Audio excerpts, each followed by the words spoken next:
Maruti reputation, ladies and gentlemen. I think a lot has been said already, and I should be repeating and delaying you. But I have certain points I would like to share with you. I was Health Secretary about 9 years back. At the time I was in touch with Dr. Shaw, and I have no hesitation to say that I tried to push this program through, and I visibly failed 9 years back. But I think the climate today is totally different.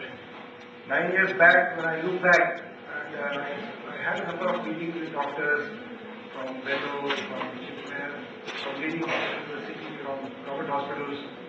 There were a lot of problems in pushing this program through. And when I look back, I find that there were reasons like there was a debate in the media at that time that the poor are being taken for a ride and the rich are benefiting from this program. There was a general belief among the relations that the doctors are having some ulterior motive to ask them to donate organs. Sometimes I found that the space in the ICUs in most of the hospitals was not enough, and there was a tendency of the doctors to push the patient out to make way for the new patients who are requiring such facilities. And there were also a lot of negative publicity about this organ donation at that time. And many of these reasons we found that it was very difficult to push. But I again had an opportunity of meeting again, and I tried to push it, but I found that there has been a lot of change. And thanks to the efforts of Dr. Shroff and many other colleagues, both in the government and in the private sector, there is a lot of change in the attitude of people. And today, people who are donating are being recognized, honored, and that's a great thing which has happened over the years. And I'm really happy that such change has taken place. So if you look at the whole achievement so far, 120 in a year is very, very small compared to people waiting to get organs. Or if you look at the number of accident deaths in Tamil Nadu, I think about 7,000 people die in accidents in Tamil Nadu, maybe more, slightly. I don't have the latest figure. And about 40% of them are brain dead and should be harvested for this program. So where the scope is so huge, and we have done only 120. But 120, one great thing about 120 is that when I was Health Secretary, whatever organ transplant was done was only kidney.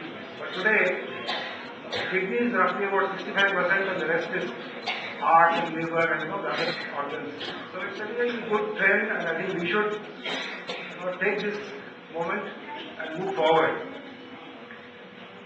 I would like to share the experience of two countries which I had a chance to visit. One is Spain, which is supposed to be the pioneer in this. I think most of you know about it. The Spain model is recommended by the WHO as the best model in the world. And as the doctor mentioned, the rate in Spain is 34 per million, which is the highest in the world. What they have done in Spain is, in 1989, they identified 139 critical care centers in the country. And they posted round-the-clock counselors in all the 139 centers. And they have a system of presumed consent. Doctor was also mentioning here. What they have done is that anybody who dies, it is presumed that the organs can be harvested for transplantation. And the only thing is, if the relations or the person himself opposes, then it is not taken. Otherwise, it is presumed that the organ can be taken for public use. And the interesting thing is that in Spain, when people objected, some of the relations objected, and when they were counseled, a large number of them, more than 50%, they agreed to the relation.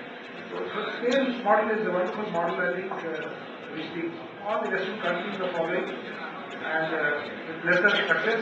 The other country which I thought is very relevant to India is Iran. Iran is another country which is tremendously successful in harvesting the organs for transplantation. I mean, you will be surprised, it's an extremely religious country, and it has very strict religious laws. In Iran, what they have done is, and maybe you need to adopt something from Iran in India, there is no waiting list for kidneys in Iran today. As on date, there is no waiting list for kidneys. And what what they have done is there is a private, they have floated an organization like suppose MOHAN is here, there is an organization called Dialysis Transplant Patients Association. What they do is, they act as the NGO which interact with the doctors, the hospitals and with the donors. Each donor is paid $1,200 plus he is given free health care and he also gets money from the recipient. The recipient is able to pay. He is able to pay money, some amount of money which is fixed by the association, and if the recipient is not able to pay, he is a poor person, there is a linkage between various charitable organizations which bear the cost. So here is a scheme which is, people will say, okay, you start paying money, it will definitely, it will lead to some misuse, or it will prevent people who are genuinely wanting to donate. The people will go after money, but that's not true.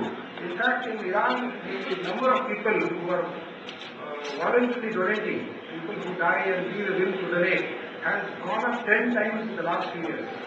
So there are a lot of voluntary donors in Iran, and there are also the system there.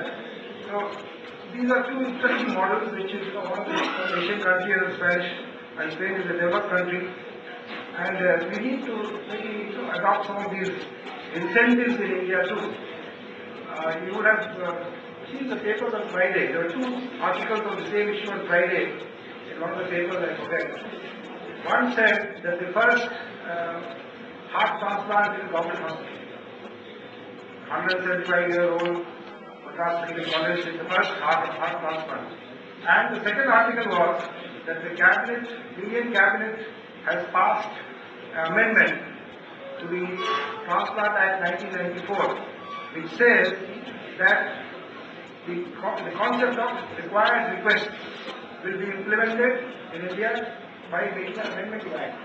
What will happen is that the doctors will have the opportunity to request the patient or his relations to voluntarily donate the organs by educating them about the scheme, and this becomes part of an act.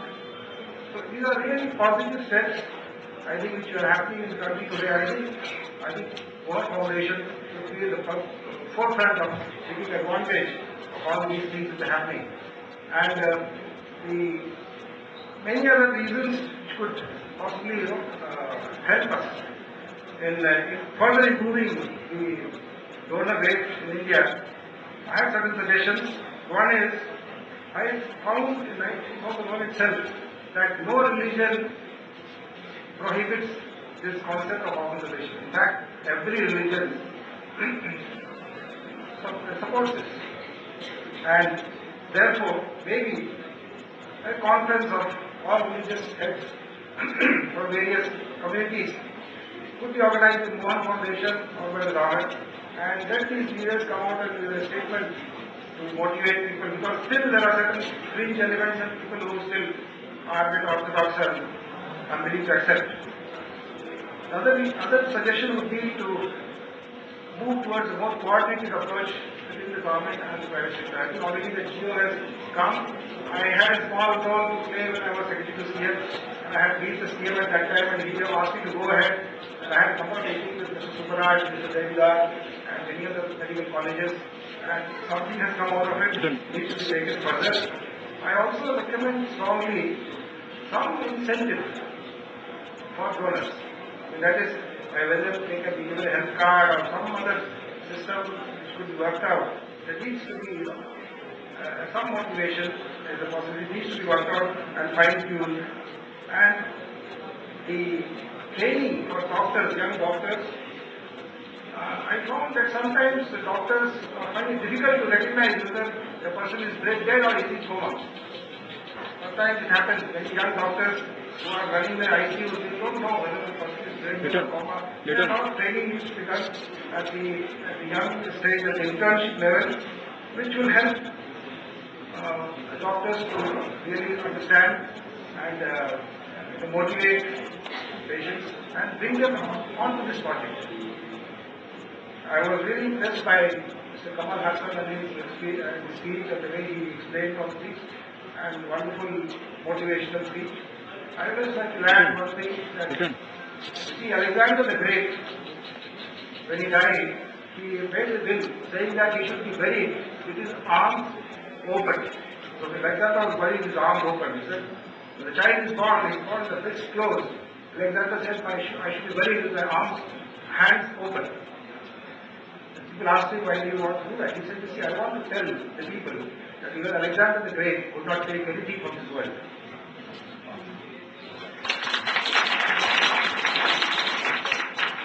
Therefore, let us now prove Alexander wrong by giving something even after we go. Thank you very much.